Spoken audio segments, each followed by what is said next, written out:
Welcome to another episode of Tuck Talks, episode 2 about Chef Tuck. So on episode 2, I just wanted to kind of get into a little bit of background about how I got to where I am today. So initially I went off to university. I went to Chico State, and I had every intention to become a nurse.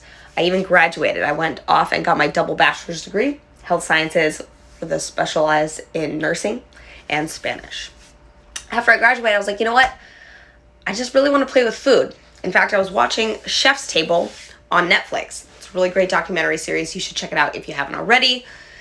And I was watching Chef Dominique Cren's episode, and I was just blown away. I got all my nursing papers surrounding me, and I was blown away by the art that she was creating through food. Her menus at Atelier Cren, her flagship restaurant, are poems. The food is like edible art. It was incredible. I had to be part of this world. There was nothing I wanted more.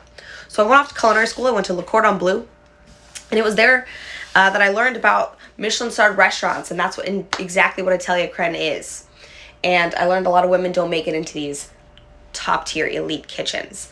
And perhaps you don't know me very well yet, but I'm a really stubborn human being. And so I worked really hard, and I decided to make that my mission. So after culinary school, I started in some fine dining restaurants. I worked at some chain restaurants, some Italian restaurants. Really enjoyed what I was doing, but I wanted more. I wanted the next level. And for me, it's always about what's next. How can I get to the next level? How can I be better, pushing myself? I'm a pretty big perfectionist, so I really take notice of my work. I really am detail-oriented, and I just wanted to push myself. Keep pushing. I'm always pushing myself. So eventually, I applied to Sons and Daughters, a one Michelin-star restaurant. Worked there for a while. I worked at Petit Cren for a while. Eventually made my way to Acquarello, a 2 Michelin-star restaurant, Italian restaurant here in San Francisco.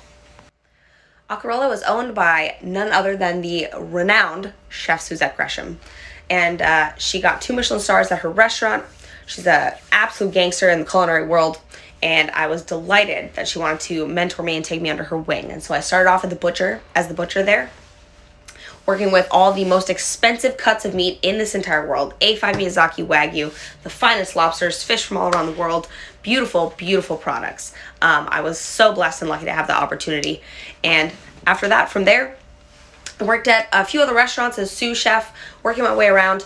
And then the pandemic kind of hit. Found myself, as many of us chefs did, without any kind of work, right? All the restaurants kind of closed down.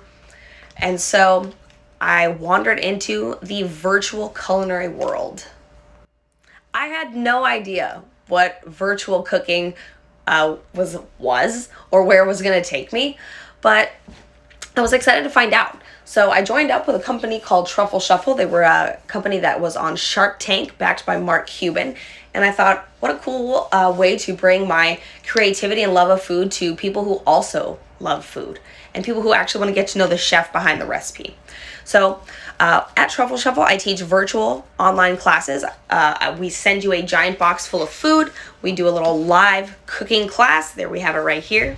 And we have a really good time. We make recipes from around the world. So my series is called Eat Around the World. And we go to a new country, explore their signature dishes, flavors, and really just get inspired by different parts of the globe. One of my passions besides food is travel and learning about other cultures and their food. And you know, you find similarities, so many similarities between different cultures and countries. It really is a small world. And that's what truly brings me joy, is to make food designed with other people in mind, that they're going to smile when they eat it. Whenever people ask me, what's your favorite dish to make?